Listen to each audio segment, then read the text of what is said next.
my name is Sasha, and I will be discussing with you guys the current drag situation that's been going around in the court system and everywhere else.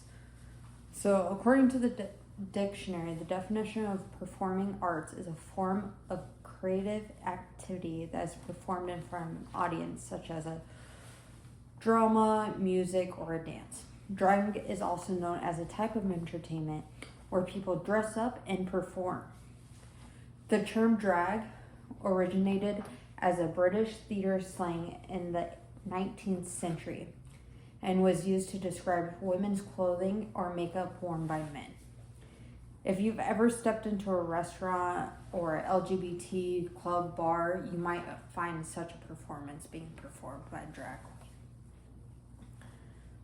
So why do we, the people, want to ban such a performance of art in our community? The government and the people say that they want to protect our children at all costs, all due to the causes that drag may be causing to our future generations. From performances in restaurants and bars, and also in libraries with story time with drag queens. The way that kings and queens are dressing, it has become offensive to our children, showing a form of sexual act in a way of grooming to our children. And this is why we're like, oh no, drag queen's bad. Let's put a ban on it. If you've ever walked into a bar or a club, my first time into an LGBT club and a drag restaurant performance, I always grew up and was told drag is bad. I didn't have the perspective that I do now as what a drag queen was. I was always told, there's someone that gets dressed up as women and possibly become like a stripper. There's nothing like that.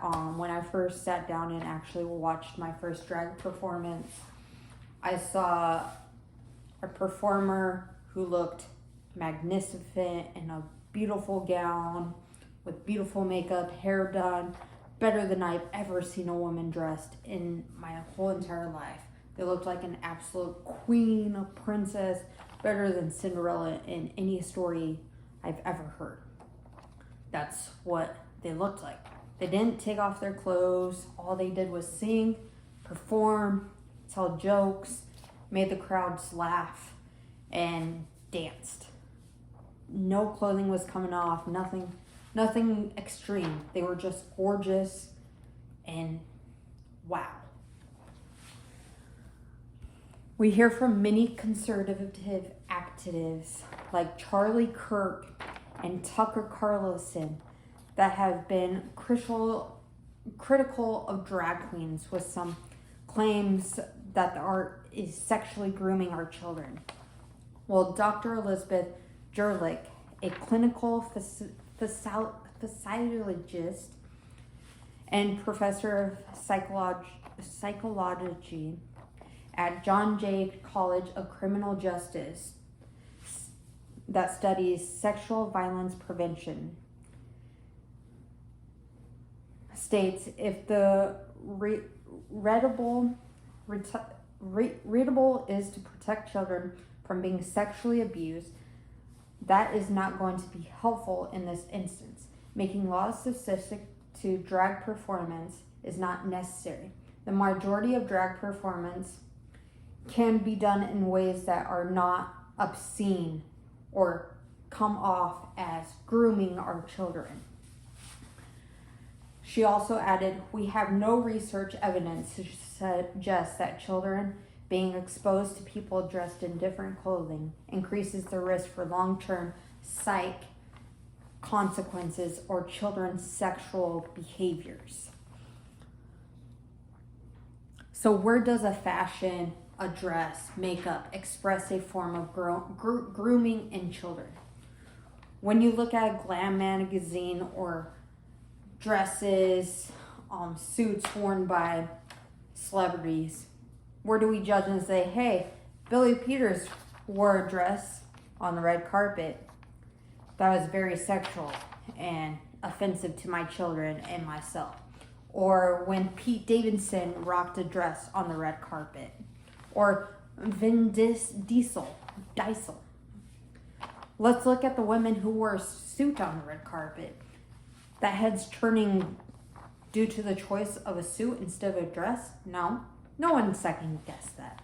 We have Kate Moss, Julia Roberts, Rihanna, Diane Kenton, and so many others. What makes their fashion so much different from a drag queen or a drag king? Just because they're famous?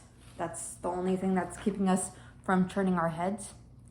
Drag is just a human being dressed in clothing that make them feel beautiful. Clothing has no gender. Clothing is just a piece of fabric that has expression. They don't have gender separate from who is wearing the piece.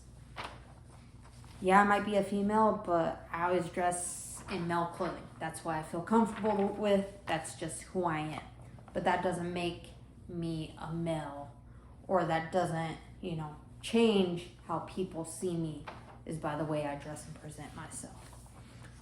But overall, these items of clothing, makeup, hair, nails were made to make us have a voice, to make us different, to make us feel special about ourselves. When you go into a job interview, you're not going to wear, your sweatpants up in there. You're going to wear your nice clothes. You're going to wear something that makes you feel strong, makes you stand out. And that's exactly what these drag queens do and drag kings. They dress something that makes them feel wonderful. So what are we stopping? What's the problem here?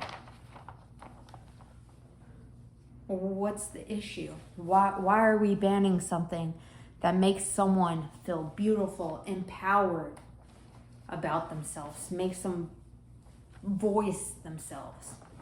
RuPaul states, hey, look over there, a classic distraction technique. Distracting us away from the real issue that they were voted into office to focus on: jobs, healthcare, keeping our children safe from harm at their own school. With that, I completely agree. They aren't focused on the real issues at hand. They aren't looking at the real dangers to our children. They're focused on the freedom of speech in a fashion case. They aren't focused on the 146 mass shootings that happen so far, or the suicides, the bullying, the violence that is happening in our children's lives currently. They were focused on fashion and how someone identifies and represents themselves. They aren't focused on the body bags full of children from school shootings, or the increasing number of bullying that has caused mass shootings or cause of suicide in our children. Our government is focused on story time with a man dressed in a wig, makeup, nails, and a dress that just looks like Cinderella.